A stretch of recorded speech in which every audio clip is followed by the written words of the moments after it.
E aí, pessoal, tudo bem? Vamos dar continuidade às nossas aulas sobre a bioenergética. Hoje vamos falar sobre a cadeia respiratória, que também é chamada cadeia transportadora de elétrons. Importante que você que está assistindo essa aula se inscreva no canal, também, se puder, dê um joinha e, obviamente, divulgue esse canal para os teus colegas.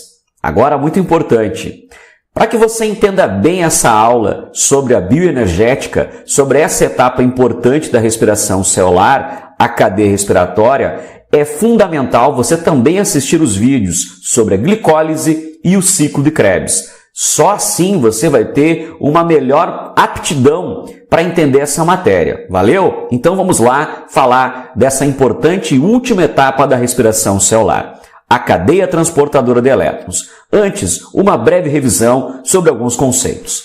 Inicialmente, nós precisamos falar que a equação geral da respiração celular, como nós lembramos, parte de um reagente, que é a glicose, seguida do reagente oxigênio. Ao final, nós teremos os produtos, o gás carbônico e a formação da água, obviamente liberando muita energia na forma de ATP, a adenosina trifosfato. Bem, é claro que isso é uma equação muito resumida do processo, mas que você tenha também a oportunidade de saber que existe um balanceamento do ciclo de Krebs, que é a fase anterior a essa chamada cadeia respiratória. Lembre-se, por favor, que a cadeia respiratória acontece nas cristas da mitocôndria e o ciclo de Krebs acontece na matriz da mitocôndria. A glicólise acontece no hialoplasma, no citoplasma. Então, as únicas duas etapas que ocorrem na mitocôndria são essas, o Krebs e a cadeia respiratória. Então eu tenho aqui uma tabelinha que eu fiz para a gente ficar ligado nos produtos da glicólise, do acetil-CoA, que é aquele composto que vai entrar na matriz da mitocôndria para se juntar ao ácido oxalacético e começar o ciclo de Krebs, e dentro do próprio ciclo de Krebs. Então, vamos lá. Quais são os produtos encontrados na glicólise? 2 ácidos pirúvicos. Lembrou? Muito bem. O acetil-CoA, quando ele é formado, o ácido pirúvico forma o acetil-CoA, há um processo de descarboxilação. Então, ali já há liberação de 2 CO2. Lembrando que não há liberação de CO2 na glicólise. E no ciclo de Krebs, nós temos, a partir de uma molécula de glicose, a liberação de 4 CO2. Agora, vamos ao NAD, NADH ou NADH2, que é o aceptor de elétrons e prótons de hidrogênio. Na glicólise, nós encontramos a formação de 2. No acetil-CoA, lembrando que é do ácido pirúvico até o acetil-CoA, também encontramos mais 2 NADH2. E dentro do ciclo de Krebs, nós encontramos 6 NADH2. Beleza? Muito bem. Agora, há um outro aceptor de elétrons e prótons de hidrogênio, que é o FADH2. Não temos FADH2, não há FADH2, vou colocar aqui na glicólise, não há FADH2 no acetil-CoA, mas existe a produção de 2 FADH2 dentro do ciclo de Krebs, ok? Muito bem, memoriza aí. O que mais? Agora, importante você observar. ATP, eu tenho a produção de 2 ATPs na glicólise, nenhum ATP ali no acetil, e eu tenho também 2 ATPs produzidos no ciclo de Krebs. Então, aí já matou uma questão. Se te perguntar se a glicólise é mais energética do que o ciclo de Krebs, você fala que não, porque são iguais, beleza? Lembrando que a glicólise tem a fase preparatória e a fase de pagamento, onde se gasta 2, se produz 4, mas aí o saldo ainda é positivo de 2. Então, zerado, beleza? Aonde se produz mais ATP é na cadeia transportadora de elétrons, beleza? Muito bem, uma breve revisão para a gente começar a falar um pouco mais sobre a cadeia respiratória. Então, se liga aí, a cadeia respiratória, a cadeia transportadora de elétrons, é a terceira e última etapa da respiração celular. Processo ocorrido nas cristas da mitocôndria. Marca aí, ó. Cristas mitocondriais. Então, uma fase aeróbica, onde o oxigênio é importante último aceptor de elétrons e prótons de hidrogênio, que acontece na mitocôndria. Olha só, e que tem como papel a geração de energia, de muita energia, na forma de ATP. É na cadeia respiratória que ocorre a maior produção de energia na forma de ATP. Se liga aí! Na cadeia respiratória, 4 grandes complexos proteicos, tem 4 grandes complexos proteicos. Vamos marcar isso aqui para você já ficar ligadão. Inseridos na membrana interna da mitocôndria, nas cristas da mitocôndria, para realizar o transporte de elétrons do NADH2 e do FADH2. E também, obviamente, os prótons que vão sair. Daqui um pouquinho eu falo mais sobre isso. Esses NADH2 e os FADH2 que foram produzidos no ciclo de Krebs e os NADH2, como vimos agora há pouco, que são produzidos na glicólise e entre o ácido pirúvico e o acetil-CoA. Beleza? Muito bem. Você também tem o oxigênio é o último aceptor, e depois o NADH2 e o FADH2, que estavam reduzidos, ficarão novamente oxidados na forma de NAD+, e FAD, respectivamente. Muita química na biologia, né? Mas muito legal essa aula, que certamente vai servir para você que está no ensino médio, você que é vestibulando, se preparando para o Enem, e você também que está na faculdade, por que não? Essa é uma aula que também vai servir para você como uma base, né? Vamos lá. Vamos à nossa próxima informação. Agora, temos aqui a mitocôndria, só para dizer para vocês aonde exatamente esse processo está acontecendo. Cristas da mitocôndria, olha só, cristas mitocondriais. É nessa região aqui que vai acontecer essa cadeia respiratória, nessas cristas da mitocôndria. E lembrando que o ciclo de Krebs acontece na matriz da mitocôndria, que é essa região mais interna aqui, ó. Muito bem. Então, lembrando que a mitocôndria, essa organela que tem DNA próprio, que tem os seus próprios ribossomos, que tem dupla membrana, que replica o seu próprio DNA e que se autoduplica, ela é uma das mais importantes organelas no processo da bioenergética. Lembrando que ela também já foi um ser unicelular, pertencente ao reino Monera, naquela teoria endossimbiótica junto com o cloroplasto. Muito bem, então aí dá para trazer um pouco de informação para você. A mitocôndria, beleza, né? Fase mitocondrial, temos ciclo de Krebs e a cadeia respiratória. Fora da mitocôndria, a glicólise, a quebra parcial da molécula de glicose. Vamos lá. Muito bem, estamos andando e agora vamos falar um pouco mais, né, sobre esse processo químico. Você lembra que eu falei agora sobre 4 grandes proteínas importantes nas cristas da mitocôndria e que são elas as responsáveis por transportar os elétrons de hidrogênio? Falei agora há pouco? Muito bem, então se liga aí, vamos lá. Todos aqueles NADH2 que foram produzidos, ao total de 10. Por que 10? 6 no ciclo de Krebs, 2 entre o ácido pirúvico e o acetil-CoA e mais 2 lá na glicólise, totalizando 10 NADH2 produzidos. E temos ainda os 2 FADH2 que foram produzidos no ciclo de Krebs. Todos esses elétrons e prótons de hidrogênio que estão contidos agora neles, aceptores de elétrons e prótons, vão transferir esses elétrons através dessas 4 proteínas importantes encontradas nas cristas da mitocôndria. Se liga aí.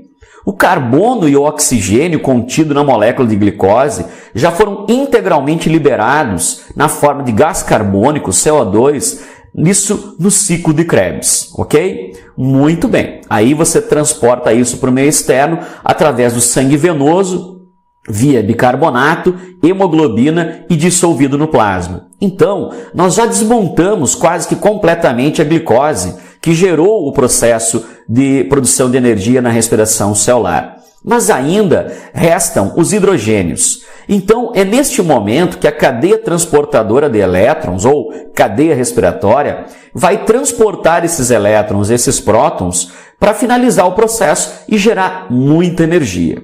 Vamos lá então. Essas 4 proteínas são essas, o complexo 1, que eu vou mostrar para vocês aqui, chamado NADH2-AU-biquinona, Eu vou marcar assim para a gente ficar ligado, vamos colocar um em cada cor para não misturar as cores, ok? O complexo 2 que você está vendo aqui, que é do succinato, também a ubiquinona, ok? Vamos colocar uma outra cor agora. O complexo 3 que está aqui, observe só, que é agora da ubiquinona ao citocromo C. E por último, nós temos o complexo 4, que aqui está o complexo 4, que vai fazer a redução do oxigênio. Então, 4 proteínas, complexos proteicos importantes. O NAD, a ubiquinona, complexo 1, o succinato, a ubiquinona, complexo 2, da ubiquinona ao citocromo C, que é o complexo 3, e a redução do O2, que é o complexo 4. Nós não podemos esquecer de uma proteína aqui muito importante. Essa proteína tem uma função, é uma enzima, uma função enzimática, e ela é denominada, vamos marcar o nomezinho dela aqui, muito importante, ela é uma ATP sintase, beleza? Que eu estou marcando aqui na setinha para vocês. Já falaremos mais sobre isso. Muito bem? Beleza. Então vamos lá.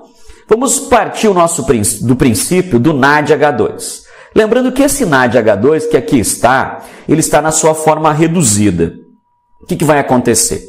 Esse é um daqueles 10 NADs que nós já falamos agora há pouco. 10, lembra? Então, ele é representativo, é um dos 10. Lembrando que todos os 10 vão ter que fazer isso. Tudo bem? Então, os elétrons, eles começam a sair, veja só, os elétrons irão sair, só melhorar aqui essa minha caneta para ficar... agora vai ficar melhor. Então, os elétrons vão sair aqui do NAD e vão ser transferidos aqui para o complexo 1. Depois, vão para o complexo 2, só os elétrons, ok? Depois, os elétrons vão para o complexo 3 e depois os elétrons vão para o complexo 4. Então, vamos de novo. Saem os elétrons de hidrogênio que estavam lá no NADH2 e migram para o complexo 1, para o complexo 2, para o complexo 3 e para o complexo 4. Tudo bem? Muito bem. Lembrando que esse complexo 1, o chamado NADH2, a ubiquinona, ele vai transferir elétrons e não prótons de hidrogênio. Tudo bem? Muito bem. Esses elétrons de hidrogênio que vão agora para o complexo 2, vai utilizar agora a via succinato-ubiquinona.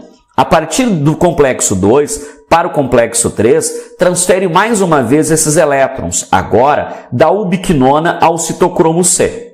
E por último, esses elétrons vão ser transferidos ao complexo 4, chamado redução do O2, onde vai acontecer a redução do O2. É óbvio que entre esses complexos tem vários outros tipos de proteínas que nós encontramos. Nós encontramos o citocromo C, o B, o A1, o A3, claro que sim. Nós encontramos o ferro, também muito importante nesse processo. Agora, o que eu quero que você entenda nesse momento é que, através dessas 4 proteínas, o que vai passar serão elétrons de hidrogênio. Isso que eu quero que você memorize agora, ok? Muito bem. Professor, e os prótons de hidrogênio? Bom, existe na mitocôndria, vamos lembrar que a mitocôndria, vou tentar desenhar para você aqui a mitocôndria. A mitocôndria é essa organela aqui. E ela tem 2 membraninhas, como vocês estão vendo, estou desenhando para vocês. Tem uma membrana interna e uma membrana externa. Tudo bem? Nós estamos, nesse momento, falando desta etapa aqui, que está acontecendo aqui, neste ponto, nas cristas da mitocôndria, ok? Cristas da mitocôndria. Então, vou marcar aqui para a gente não se perder. Está acontecendo nas cristas da mitocôndria. Existe um espaço, vou apontar aqui para vocês, ó, esse espaço aqui, que é o espaço entre a membrana, essa membrana que é a membrana chamada interna, e essa outra membrana que é a membrana externa. Então, existe um espaço chamado intermembranar. Esse espaço entre as 2 membranas é para onde vão ir os prótons de hidrogênio.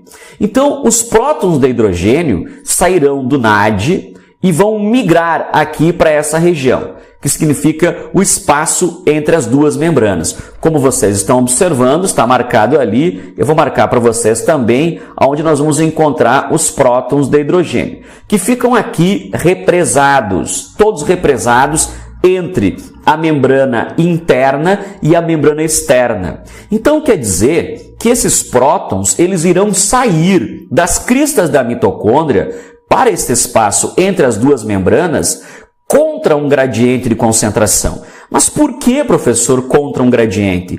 Porque eles estão saindo da região de menor concentração para a região de maior concentração. Isso é muito importante você lembrar.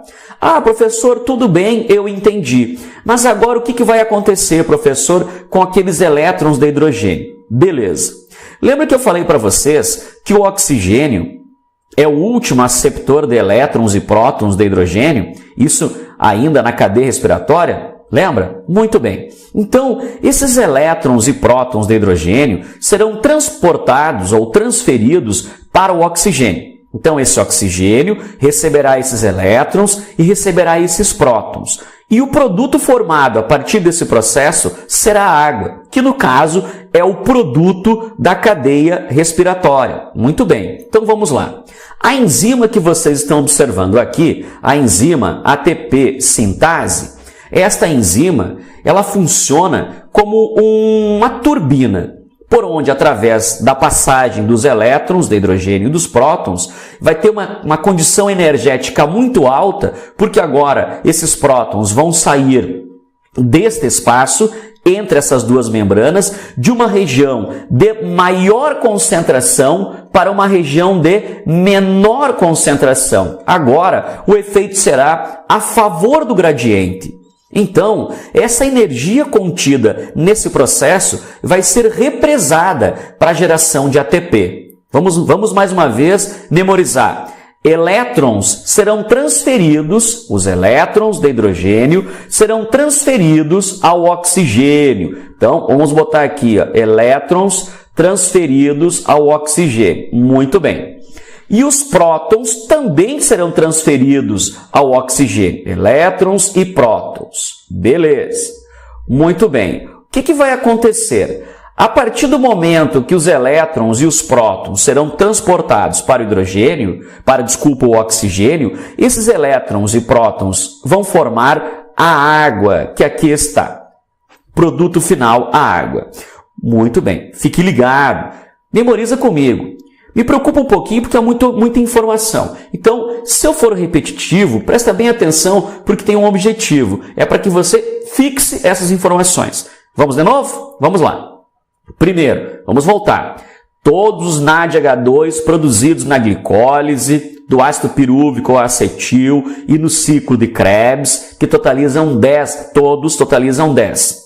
Irão transportar os seus elétrons e prótons através das cristas da mitocôndria, através de 4 complexos proteicos. Complexo 1, NADH2-albiquinona. Complexo 2, o succinato albiquinona. Complexo 3, da albiquinona ao citocromo C. E o complexo 4, onde vai acontecer a redução do O2. Muito bem? Os elétrons vão migrar do complexo 1 para o 2, para o 3, para o 4. Do 4, passarão pela enzima ATP sintase e serão transferidos para o oxigênio, que é o último aceptor de elétrons. Os prótons sairão, porque é permeável através das cristas, mas impermeável pela última membrana. Então ficam represados entre as duas membranas. E agora irão da região da membrana, entre a membrana 1 e 2, interna e externa, a favor do gradiente, transferidos pela enzima ATP sintase para o oxigênio, formando água, gerando energia, muita energia na forma de ATP, como nós estamos aqui falando. Muito bem. Mas, professor, eu entendi que os NADH2 irão transportar os seus elétrons e prótons. Mas você não falou ainda, professor, do FADH2, daqueles 2 FADH2 que também são produzidos ali no ciclo de Krebs. Muito bem. Então, aí temos uma pequena diferença. O FADH2 não tem condições de iniciar o processo pelo complexo 1. de transportar os seus elétrons a partir do complexo 1. Esse processo só vai acontecer a partir lá do complexo 3. Então, o que vai acontecer? A totalização da ATP, que vai acontecer via FADH2, não será igual ao do NADH2. Será menor, ok? Muito bem. Isso é muito importante lembrar. Muito importante mesmo. E tenho mais uma consideração a fazer para você. Sabe aqueles 2 NADH2 que foram produzidos lá na glicólise? Eles estão no hialoplasma, não estão na mitocôndria. Então, o que está acontecendo aí? Eles precisam entrar também na mitocôndria para fazer a mesma coisa que aqueles outros 8 já fizeram. Tudo bem? Mas não há como passar direto. Então, aquele NADH2, ele vai usar um complexo à parte, que pode ser a partir do FADH2 ou a partir de um outro complexo que vai transferi-lo a outro NADH2 lá nas cristas da mitocôndria.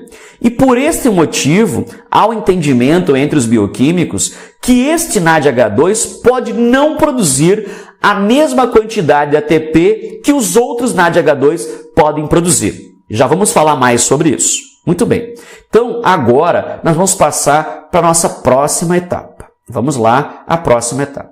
Na verdade, o que eu estou mostrando nessa tabelinha, nesse esquema, é o mesmo processo que eu mostrei agora, só que de uma forma um pouco diferente. Vamos lá? Então, eu tenho aqui, para lembrar, eu tenho aqui o NADH2. Como vocês estão observando, aqui está o NADH2. Veja que o NADH2 vai transportar os seus elétrons através dos complexos proteicos. Está observando aqui? Os elétrons chegam aqui ao oxigênio. Vocês também estão observando que aqui vai acontecer o transporte dos prótons de hidrogênio, que serão lançados também ao oxigênio. Lembrando que isso é via ATP sintase. Com isso, vai acontecer a formação da água, que é o produto desta etapa, e, obviamente, a geração de ATP. Como vocês estão observando aqui, a geração de ATP. Muito bem. O que vai acontecer? A partir de um NADH2, eu consigo observar a produção de 1, 2, 3 ATPs. Ok? Já falo mais sobre essa condição. Mas a partir do FADH2, que vocês estão observando aqui, olha só, o FADH2 que está aqui, eu vou contar a partir deste ponto aqui para baixo. Então, eu vou ter 1, 2 ATPs produzidos. Isso para dar uma firmada nesses conceitos, beleza? Muito bem, então vamos lá, vamos para o próximo item, que aqui está. Isso é importante, pessoal, isso vai fazer uma diferença importante no entendimento desse conteúdo. Vamos lá. Para cada NADH2 ou FADH2 que entra na cadeia respiratória, será observado o seguinte cálculo. NADH2 vezes 2,5 ATPs e FADH2 vezes 1,5 ATPs. Este é um consenso mais contemporâneo, mais atualizado da quantidade de ATP que se produz na respiração celular. 2,5 e 1,5. NADH2, FADH2. Beleza?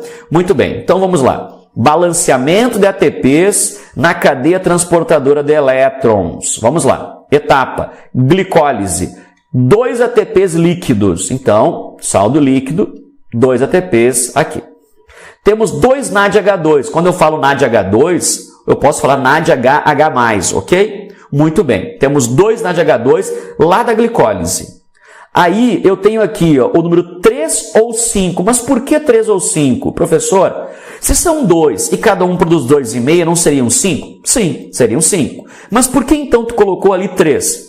Lembra que eu falei agora há pouco para você sobre aquela condição deste NAD, desses 2 NAD estarem no citoplasma, no hialoplasma, e que para entrar na mitocôndria, nas cristas da mitocôndria, não geram a mesma quantidade de ATP? Esse é um entendimento que não há um consenso ainda entre os bioquímicos. Mas estou registrando aqui 3 ou 5, beleza?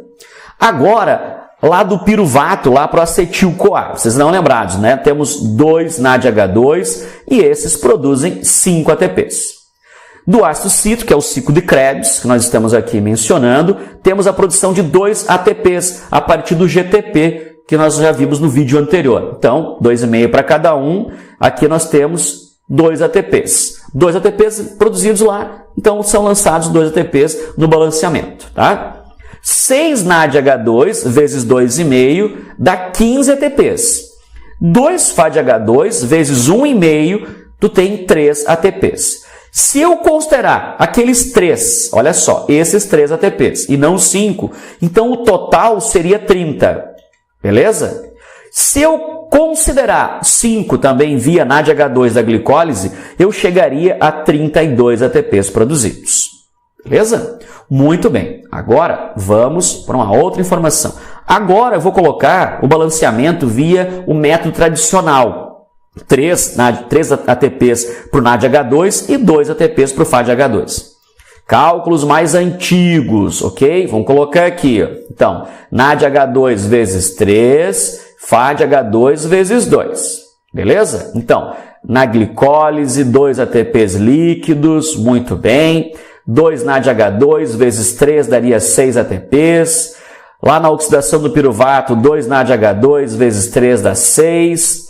No ácido cítrico, que é ciclo de Krebs, 2 ATPs, mais 2 ali. 6 NADH2 vezes 3 daria 18. 3 vezes 6, 18, e 2 FADH2 vezes 2 daria 4. Então, eu teria nessa condição 38 ATPs produzidos. 2 líquidos na glicólise, 2 líquidos no ciclo de Krebs e 34 nessa condição via, olha só, 34 via NAD via FAD, NADH2 e FADH2. Muito bem, legal, hein? Muito legal. Agora, assuntos diversos, mas importantes também sobre esse contexto. Morte por asfixia. Você já ouviu falar que o cianeto, assim como o gás sulfídrico, que é produzido a partir da mandioca brava, e também o monóxido de carbono, quando inalados, eles geram um bloqueio na cadeia respiratória. Então, primeiro, vamos falar sobre isso. Olha só, para você ficar ligado. O cianeto funciona como um veneno porque ele inibe o complexo 4. Lembra do complexo 4, lá da redução do O2? Tornando incapaz de transportar elétrons. Número 2. O que o cianeto vai fazer? Se o complexo 4 não pode mais transferir elétrons, porque ele está bloqueado, o restante da cadeia transportadora de elétrons vai rapidamente retrair e parar. Complexo 3. Melhor, item 3. Se os elétrons não estiverem mais se movendo pela cadeia transportadora de elétrons, os prótons não vão mais ser bombeados para fora da matriz e dentro do espaço intermembranar. Então, parou de acontecer isso. Número 4. Como os prótons presentes no espaço intermembranar já fluem a favor do seu gradiente, do espaço para as cristas, para dentro da matriz, eles não serão repostos. E isso fará com que o gradiente enfraqueça e, por fim, desapareça. Ok?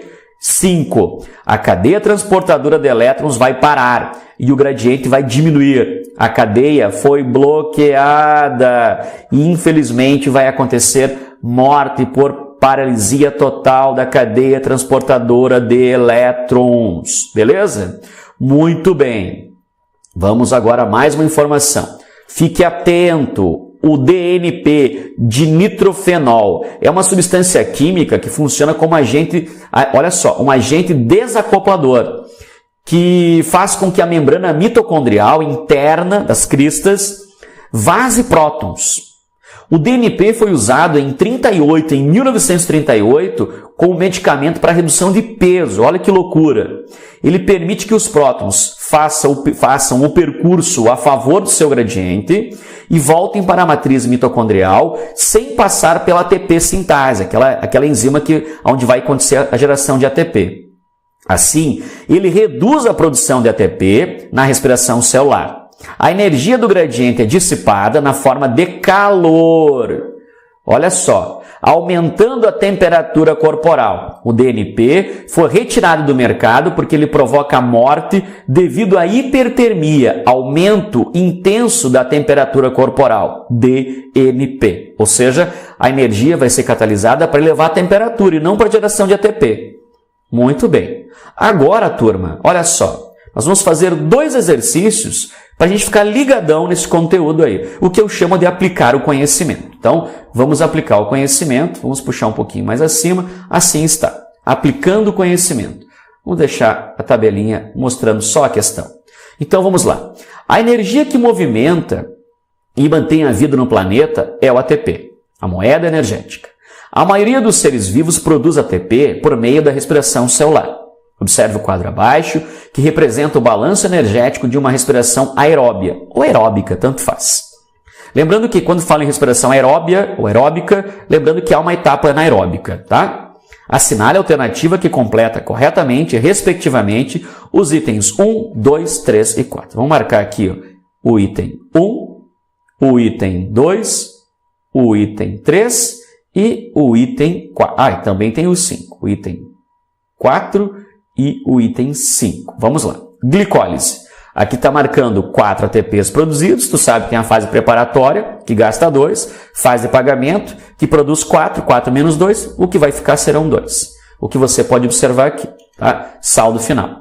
Então, aqui tem a palavra gasta, no número 1 ali, romano. Gasta. Então, se eu coloco assim, glicólise, produz 4, e ela gasta quantos ATPs? Ela gasta 2 ATPs. Então, eu já tiro aqui 1, aqui, não é NAD que gasta, olha só, não é FAD, então temos por enquanto duas alternativas, C ou E.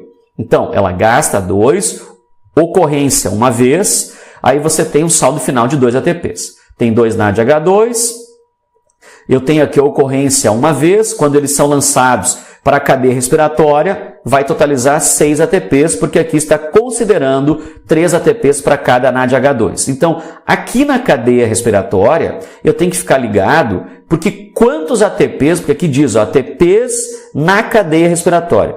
Levando em conta que eu tenho o número 6 ali, e tu sabe que aqui eu tenho o número 2, são 2 NADH2, e aqui eu tenho 6, então quer dizer que cada um, segundo a tabela, produz 3. Então aqui eu tenho a produção de 3. Então você está dizendo aqui que é 0. Ó. Opa, aqui tem 3. Então, por enquanto tem 3, então aqui está igual, e aqui também. Então, por enquanto, as duas alternativas ainda podem ocorrer. Ciclo de Krebs. 1 ATP, mas tu sabe que a partir de uma molécula de glicose quebrada, tem 2 ácidos pirúvicos, então eu vou ter 2 ATPs produzidos lá no final. Por isso os 2 ATPs aqui. Então, se eu colocar aqui 1 ATP 2 vezes, beleza, não tem nada para marcar aqui. Cadeia respiratória. A partir de 1 NADH2, eu tenho aqui o número 3, eu tenho 3 ATPs produzidos e aqui eu tenho 6 ao total. Então, quantos estão sendo considerados? Quantas vezes eu estou considerando aqui? Olha só, 1 NAD e lá no final eu tenho 6 ATPs. Lembrando que cada NADH2, aqui 3 ATPs. Se eu tenho aqui 6, é porque eu estou aqui mencionando quantas vezes? 2 vezes. Então, 2 vezes aqui, 2 vezes ali. Por enquanto, não conseguimos ainda determinar a resposta correta.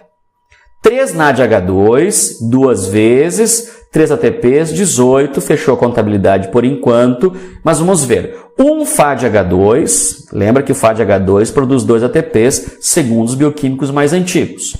2 são produzidos, eu tenho aqui quantos ATPs produzidos via FADH2. Se cada um produz 2, então eu tenho que ter 4 ATPs produzidos. 4 aqui, 4 ali. Então, tudo bem. Agora, qual é o total de ATP produzido, levando em conta essa tabela? Se você somar todos os ATPs que eu tenho aqui, eu vou encontrar o total aqui no número 5, o total de ATPs, igual a 38, levando em conta essa tabela. Então, neste caso, não está mencionando 32, porque 32 eu teria que considerar 2,5 para o NADH2 e 1,5 para o FADH2. Então, a resposta não é a letra C, e sim a letra E, resposta correta dessa questão. Ok? Vamos a mais uma questão. Vamos lá. Agora, seguinte, vamos subir um pouquinho para aparecer a questão. Aí está. Em uma situação experimental, camundongos respiram ar contendo gás oxigênio contendo ou constituído por um isótopo radioativo, isótopo 18. A análise de células desses animais deverá detectar a presença desse isótopo radioativo no oxigênio aonde? Bem, tu tá lembrado que o oxigênio, lá no último complexo proteico, complexo 4, onde vai ter a redução do O2, onde os elétrons vão ser lançados ali na cadeia respiratória ao oxigênio e os prótons também através da enzima ATP sintase produzindo energia, tudo ao oxigênio, o oxigênio vira água, beleza? Muito bem. Então, se eu colocar lá ele, vamos colocar um esqueminha assim para você lembrar, tá? Só para a gente lembrar mais ou menos assim. Se eu colocar aqui o nosso oxigênio, aqui está o oxigênio, beleza? Aí eu tenho aqui o NADH2 ou FADH2, os elétrons que vão sendo lançados, aí esses elétrons vêm aqui para o oxigênio, tu sabe que também os prótons vão ser lançados aqui para o oxigênio, e isso tudo vai virar água. E se eu marcar esse oxigênio com isótopo radioativo, eu vou encontrar esse isótopo radioativo ali na água. Então, quer dizer, é na água que a gente vai encontrar, aqui na letra E, esse isótopo radioativo. Então, primeiramente, vamos encontrar na água. Beleza? Muito bem. Eu espero que você tenha compreendido. Eu fiz aqui uma aula, um resuminho, né? Um resumo, não dei um grau de aprofundamento muito grande, mas eu tenho certeza que o que você obteve nessa aula, você vai sim aproveitar e muito. Espero muito que você tenha entendido esse conteúdo. Dê um likezinho pra gente, se inscreva no meu canal, Biologia Me Aprova, um canal que está crescendo devagar, mas está crescendo continuamente, e eu espero você sempre nas minhas aulas. Valeu, até mais, tchau, tchau.